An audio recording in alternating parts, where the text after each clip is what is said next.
Happy birthday টুমি। কড়াতে দুধ দেওয়াই আছে, ওদিক থেকে কিছু নেবে না।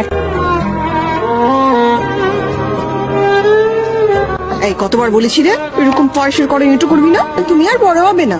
শ্বশুর বাড়ি থেকে তুই কি করবি? তোমাদের ছেড়ে শ্বশুর বাড়ি যাচ্ছে কে? হ্যাঁ এ বাবা আমার, হ্যাপি বার্থডে টু ইউ। হ্যাঁ রে, পায়েস খেয়েছিস? বানাচ্ছি। আচ্ছা মা, তোমরা এখানে কাউকে বলনি আজ আমার বার্থডে? বলা হয়েছিল তো। শোন না, বিয়ে বাড়ির হাজারটা কাজ তো মিস করে গেছে নিশ্চয়ই। আমি বরঞ্চ অনিন্দকে ফোন করে একবার না না, কাউকে কিছু বলতে হবে না। সকাল থেকে তাহলে পায়েস ছুটলো না। আমার ভাগ থেকে তোমার জন্য মাছি রেখেছিলাম। Thank you. তোমার মনে ছিল?